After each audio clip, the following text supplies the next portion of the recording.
Pepsi, a snack and beverage giant, paying increasing dividends every year for 50 consecutive years, does not taste as good as Coca-Cola. These are all indisputable facts. But does Pepsi deserve a spot in your portfolio? I have my own opinion about Pepsi, and it may be controversial, but let's dig below the surface. Take a look at the business. Understand the critical dividend metrics. Be sure to stick around to the end because I have another Average Joe live Q&A for you guys, and I'm going to answer a question that may just be the most popular question I get on the channel.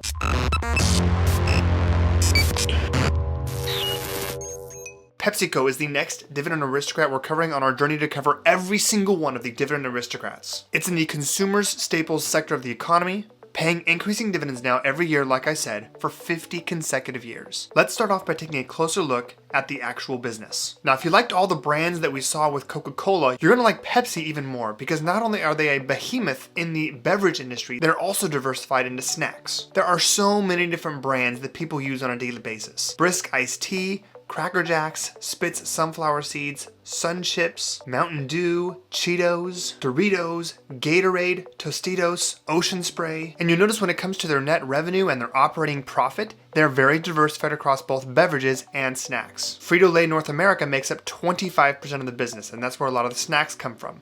The PepsiCo beverages makes up 32%, and they have segment sales in Europe, Africa, Middle East, and South Asia, and Asia Pacific. And when we differentiate between net revenue and operating profit, you'll notice that Frito-Lay makes up more of the operating profit. Net revenue is broken down 55% for snacks, 45% for beverages, and when it comes to the US sales versus outside of the US, 56% US, 44% outside. That being said, Pepsi's been in the news for other reasons as well. Most recently, 5 days ago, where news broke that Pepsi is laying off hundreds of workers in their corporate headquarters. Now you see this and you think to yourself, that's not great news. Maybe Pepsi's in trouble. And that could be true. However, just because a company is laying off employees does not necessarily mean that the business is in trouble or underperforming. With the economic environment changing on a daily basis, it seems like these days, companies can choose to be reactive or they can be proactive.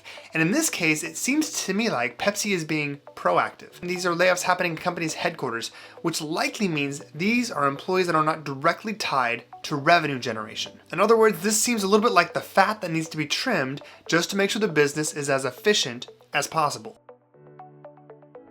Remember, when it comes to dividend stocks, the lifeblood of a dividend is the dividend growth rate because this is what helps us outpace inflation. It's what helps us create that big dividend snowball, that compounding machine. And when it comes to the dividend growth rate for PepsiCo, it's not bad. 5.6%, 5.4%, 7.4%, and 7.7% over the past 1, 3, 5, and 10 years. These numbers do help us outpace the long-term inflation rate, though it doesn't quite match the current short-term inflation rate we are experiencing. Current dividend yield for PepsiCo is 2.5%, and their historical dividend yield, based on their average 5-year dividend yield, is 2.85%, which means we're trading at a 14% premium based on the average 5-year dividend yield. Let's talk dividend safety here. And we are met with red numbers here. Remember, when we're talking about the dividend payout ratio, we're looking at dividends compared to not net income, but free cash flow. Again, because dividends are paid with cash as opposed to net income. Now, the 2021 full year payout ratio was 95%. That's dividends divided by free cash flow. That's an alarming number, even for a dividend aristocrat. But over the trailing 12 months, it has increased to 100%, meaning that every single ounce of free cash flow is being eaten up by the dividend. Now, for the average dividend stock out there, this is a big fat warning sign. But this is high even for a dividend aristocrat, because if you don't have enough free cash flow, you have to get that cash from somewhere to pay the dividend. Either you already have a lot of cash on hand to pay it with, or you are issuing new debt. Now, one of the things you're going to notice here if we look at 2020 and 2021 for the financials for PepsiCo is that while historically we had very little debt issued in 2017, 2018, and 2019, there was a lot of debt issued, both short-term and long-term debt. We had $4 billion here in 2020, short-term debt, $13.8 billion in long-term debt. And that's explainable because, that was COVID. But here in 2021, we still have $442 million. While we do see short-term and long-term debt being issued here, it is getting paid back, at least more so than is being issued every year. So that's a good sign. One thing I really do like about Pepsi though is their price growth. they have really stable and increasing price appreciation. This is just the 1-year return, but if we go out long term, we see a nice steady curve here. We've got for the past 2 years, we've got an increase from right around a low of 129 up to 183. Over the past 5 years, you go from about 116 up to 183. And if we look at a 10-year, it's nice and clean, steadily increasing. Down here on 68 all the way up to 183. Now, one of the biggest barriers when it comes to selling covered calls on a stock like Pepsi is the fact that their price per share is $183.97, which means you need nearly $18,400 to sell one covered call. That's a lot of cash to put into just one company unless you have a really large portfolio. So just from that perspective alone, this is not realistic for most average Joes out there until your portfolio is much more mature. If you did happen to have, though, $18,400 to put into Pepsi, then what is really possible? Let's take a look at the January 13 expiration, which is 32 days. We'll call that the monthly 30-day option. Current price, $183.97. So that's right here at the money. So the problem here is you have a lot of gaps in these strike prices. If you wanted to sell a 20 delta, good luck. You really can't. You've got a 31 delta or you've got a 14 delta. So between the two, if you wanted to be aggressive, you could choose 31, but most people would maybe choose a 14 delta. So strike price, $195. 14 delta would net you around, we'll call it $55 here. So $55 or 0.55 per share. And let's just assume we can do that 12 times a year, which would be a total of $6.60 per share. Then we need to add in our total dividend. Current dividend yield for Pepsi, $4.60 per share. So $6.60 plus 4.60 equals total cash flow per share of $11.20. We take that $11.20 divided by the current price, $183.97, equals a total yield of 6.08%. That's not great, but also the reality is you didn't have a really great delta to sell with in this specific situation. So does PepsiCo deserve a spot in your own portfolio? All right, it's time for the Average Joe live Q&A, and this segment is sponsored by Moomoo. With Moomoo, you get a state-of-the-art trading system, access to free level 2 trading data, breaking news 24/7 at your fingertips, access to all of the hottest IPOs for companies just coming on the market. Right now, Moomoo is offering their best promotion ever. Open an account, get 1 free stock. Deposit just $100, get 9 additional free stocks.